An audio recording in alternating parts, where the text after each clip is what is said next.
રાધે રાધે. રાધે કૃપા ગૌશિવા ધામમાં આપ સૌનું સ્વાગત છે. સૌને રાધે રાધે. જીવનમાં ઘણી બધી વાર જ્ઞાનની શ્રેષ્ઠતા દેખાય છે. જ્ઞાનની શ્રેષ્ઠતા આપણે જાણીએ છીએ.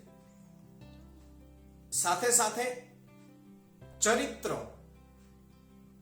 3 અક્ષરનો શબ્દ છે, પણ એની મહાનતા ખૂબ મોટી છે. એનું મહત્વ ખૂબ મોટું છે, ખૂબ વિશાળ છે. માણસ માત્ર ખાલી જ્ઞાનથી જ પોતાનું જીવન જીતી શકે છે? જ્ઞાનથી જ બધું પામી શકે છે? જ્ઞાન મળ્યું એટલે બધું જ મળી ગયું? ના. જ્ઞાન કરતા મોટું છે ચરિત્ર. શું કામ?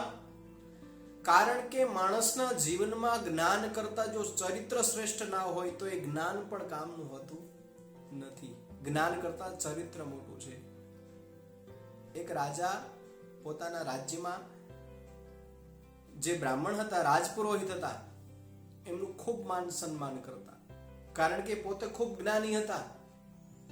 આખું રાજ્ય રાજપુરોહિતના કહ્યા પ્રમાણે જ કાર્ય કરે, કહ્યા પ્રમાણે જ મુહૂર્તનું ધ્યાન રાખે. ખૂબ જ્ઞાની, ગૂઢ જ્ઞાની હતા. સ્વયં રાજપુરોહિત જ્યારે સ્વયં રાજા પાસે રાજ્યની અંદર આવે ત્યારે સભા ચાલતી હોય તો સ્વયં રાજા ઉભા થઈ અને પ્રણામ કરે, એનું સન્માન કરે રાજપુરોહિતનું. રોજ આવું થયા કરે. એક દિવસ મનમાં રાજપુરોહિતને વિચાર આવ્યો કે એવું કંઈક મારે કરવું છે જેથી મને ખબર પડે કે આ માણસો જે મારી પ્રજા છે રાજાની, મને જે માન સન્માન આપે છે એ માત્ર મારા જ્ઞાનને આપે છે કે મારા ચરિત્રને આપે છે. મનમાં વિચાર આવ્યો અને વિચારને ક્રિયામાં પરિવર્તન કરવા માટે થઈ અને રાજપુરોહિત સેનાપતિને લઈ અને રાજ ખજાનામાં ગયા. રાજ ખજાનામાં જઈ પટારો ખોલી અને 5 મોતી લીધા, કિંમતી જે હતા એ, અને ખીચામાં મૂકીને નીકળી ગયા.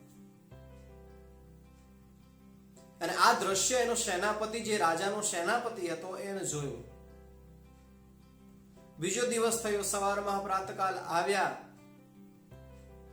અને ખજાના પાસે ગયા અને ખજાનામાંથી 5 મોતી લઈ પોતાના ખીચામાં મૂકી અને ચાલી નીકળ્યા. 2 દિવસ સતત આ સેનાપતિએ જોયું એટલે મનમાં સંશય પેદા થયો, સંશય ઉત્પન્ન થયો કે આટલા બધા જ્ઞાની છે, હું આમને ખૂબ જ્ઞાની સમજતો, ખૂબ આમને માન સન્માન આપતી આખી પ્રજાને અમે બધા, પણ એ પ્રમાણે એનું ચરિત્ર દેખાતું નથી. શું સ્વયં રાજપુરોહિત આવું કરી શકે? મનમાં વિચાર કર્યો. ત્યાંથી રાજપુરોહિત તો ચાલ્યા ગયા. 3જા દિવસે સવારમાં આવ્યા, આવીને 5 મોતી પાછા લીધા, ખીચામાં મૂકીને ચાલ્યા ગયા.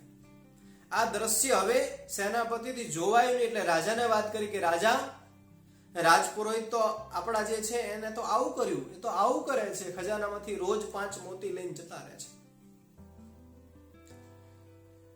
જે સેનાપતિ ખૂબ એનો આદર સન્માન કરતા હતા એ સેનાપતિ એની માટે હવે તુચ્છ બની ગયા છે. રાજપુરોહિત તુચ્છ થઈ ગયા છે. રાજાને વાત કરી. રાજા વાત સાંભળીને એકદમ સ્તબ્ધ થઈ ગયા. રાજપુરોહિત, જેને હું જ્ઞાની પુરુષ માનું છું, અને પણ એમાં અહંકાર નથી એની અંદર, માટે એ શ્રેષ્ઠ છે રાજપુરોહિતજી, અને એ આજે મારા રાજ્યના ખજાનામાંથી આવું કરે છે. 4થા દિવસે સવારમાં જ્યારે આવ્યા રાજપુરોહિતજી, ત્યારે રાજા જે સન્માન પ્રતિ દિવસ આપતા હતા, ઉભા થઈ અને સન્માન આપતા હતા, એ પણ આજે રાજાએ આપ્યું નહીં. બેસી રહ્યા. એનું સામું પણ જોઈ નહીં રાજપુરોહિતની સામે. આખી સભા પૂરી થઈ. સમગ્ર પ્રજા અને વિવિધ ક્ષેત્રના જે સેનાપતિ વગેરે હતા એ બધા પોતાના કાર્ય કરવા માટે નીકળી ગયા. રાજપુરોહિત જઈ રહ્યા હતા ત્યારે એ રાજાએ કહ્યું કે તમે થોડી વાર રોકાજો, તમારું કામ છે. રાજપુરોહિત રોકાઈ ગયા. રાજા આવીને પૂછે છે રાજપુરોહિતને કે તમે ખજાનામાં કંઈ કરેલું છે? ખજાનો અસ્તવ્યસ્ત કર્યો છે? તમે અડ્યા છો ખજાનાને? કોઈ જવાબ નથી આપતા રાજપુરોહિતજી. બીજી વાર રાજાએ પૂછ્યું કે રાજા, કે હે બ્રાહ્મણ દેવતા, શું ખજાનામાં કોઈ ગડબડ થઈ છે? કોઈ જવાબ નથી આપતા. જવાબ નથી આપતા એટલે રાજા ક્રોધિત થયા. ક્રોધિત થઈને બોલે છે કે હે મહાત્મા, હે બ્રાહ્મણ દેવતા, તમે રાજપુરોહિત થઈ અને ખજાનાની ચોરી કરો છો? કેટલા મોતી ચોર્યા છે? કેટલો ખજાનો ચોર્યો છે? જવાબ આપો. આજ સુધી તમે કેટલા સન્માનિત કર્યા, કેટલું તમને જ્ઞાન છે, કેટલી શ્રેષ્ઠતા છે. આખી પ્રજા તમને પોતાના સમજતી હતી અને જ્ઞાની પુરુષ સમજતા હતા, અને આજ તમે રાજ ખજાનામાંથી ચોરી કરી? આટલા દુષ્ટ! વાત સાંભળી અને રાજપુરોહિતજી કહે છે કે રાજા, મેં 15 મોતી ચોર્યા છે. વાત તો સાચી છે. રાજપુરોહિતજી કહી તો દીધું, સ્વીકાર તો કરી લીધો પોતાની ભૂલનો, ચોરીનો સ્વીકાર તો રાજપુરોહિતજીએ કરી લીધો. પણ પછી રાજપુરોહિતજી થોડી વાર વિલંબ કરી, થોડી વાર રોકાય અને પાછા રાજાને કહે છે કે રાજા, તમે અત્યાર સુધી જે જ્ઞાનને માન સન્માન આપતા હતા, જે શ્રેષ્ઠ માનતા હતા, એ તમે અત્યાર સુધી ક્યારે એ જ્ઞાનને કંઈ આપ્યું નથી. એ જ્ઞાનની શ્રેષ્ઠતા નથી, પણ મારા ચરિત્રની શ્રેષ્ઠતા હતી.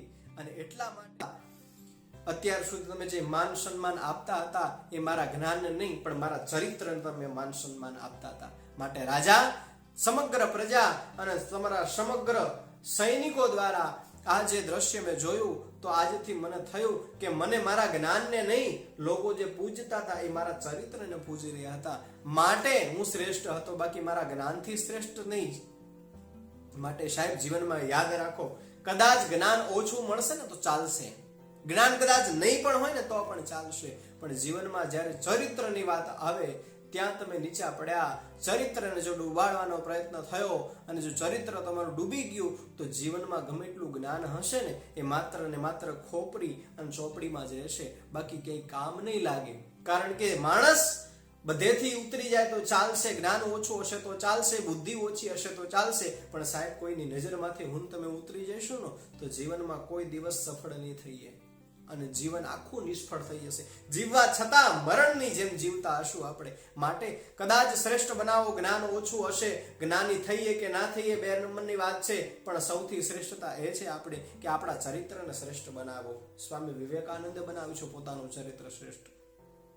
કેટલી બધી પ્રજા, ભારત દેશના કેટલા બધા લોકો એને કે મારો દીકરો થવા, મારો પતિ થા, પણ સ્વામી વિવેકાનંદ એક જ કહે છે કે હું થાવ તો મને પોતાનું માની લો, મારે થવાની જરૂર નથી. માટે શ્રેષ્ઠ થઈએ કે ના થઈએ, પણ ચરિત્ર જો માણસ શ્રેષ્ઠ બનાવે, સુંદર બનાવે, તો જીવનની કોઈ એવી સિદ્ધિ નથી કે જે વ્યક્તિને ના મળે. ચરિત્ર શ્રેષ્ઠ બને તો સમગ્ર સિદ્ધિ પ્રાપ્ત થાય છે.